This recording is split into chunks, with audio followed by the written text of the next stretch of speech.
Take it away.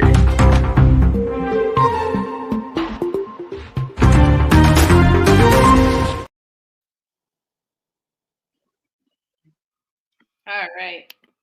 So let's get into it because I know I'm going to try to cover just a couple because I know it's November 6th. So I don't want to do I'm going to just pop into a few. So, on November 1st, 1964, Cleveland running back Jim Brown runs for 149 yards in a Browns 30-17 win at Pittsburgh to become the first NFL player to exceed 10,000 yards career rushing.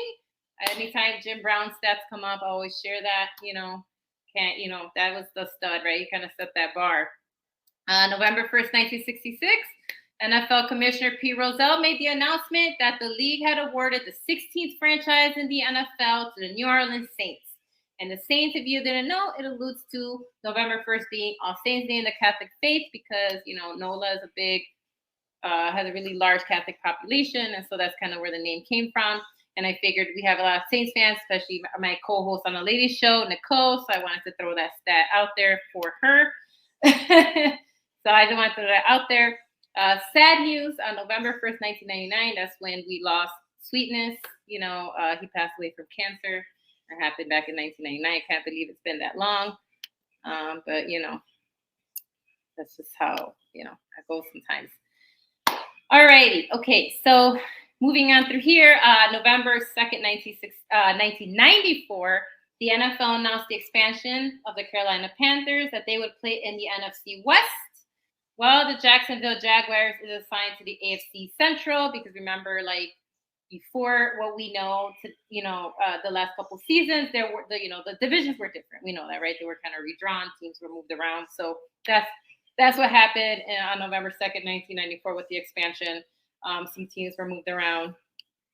November 2nd, 1997, Eric Metcalf of the San Diego Chargers returns punts for a touchdown of 85 yards to 67 yards and joins Hall of Famer Jack Christensen as the only players in NFL history to return punts for 2 touchdowns twice in a game.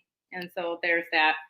All right, moving on to November 3rd, 1996, the San Francisco 49ers, Mr. Jerry Rice, grabs 3 passes for 45 yards and a touchdown to become the first player in NFL history to reach 1,000 career receptions in their 24-17 win over New Orleans Saints. Just interesting that both these stats kind of came up at different days, different decades, but he finished his career, as people know, with over 1,500 career receptions, which has not been broken yet. His right now, his record still stands.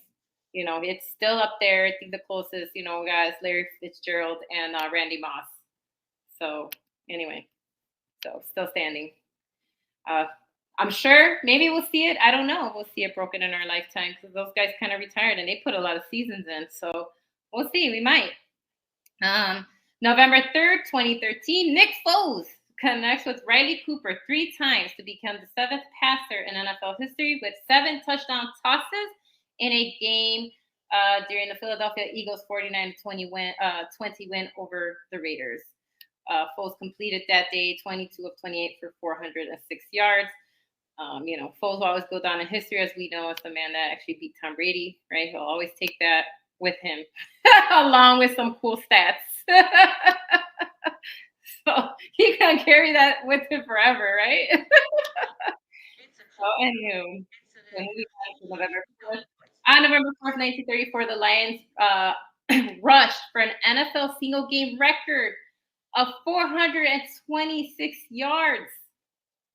Okay, 426 yards in a game when they defeated Pittsburgh by the score of 40-7. That was November 4th, 1930. That's wild to me.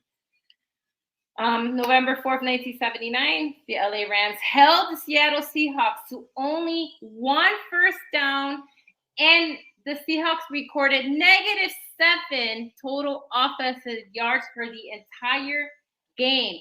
Sadly, that record still stands. -7. -7. That was on November 4th, 1979, and they defeated the Seahawks 24-0. So there is that. All right, here we go. Wrapping it up now. November 5th, 1978, the Oakland Raiders' John Madden became the 13th coach to win 100 NFL games. Anytime John Madden stats come up, I always like sharing those because I love John Madden. You know, I miss him as an announcer all the time. All right, and then finally, November 6th, 1869. I thought this was cool, even though sometimes we go back to college because college football, American football that we know it, that's how it started, right? Everybody kind of knows it started in college and then it morphed into professional football later.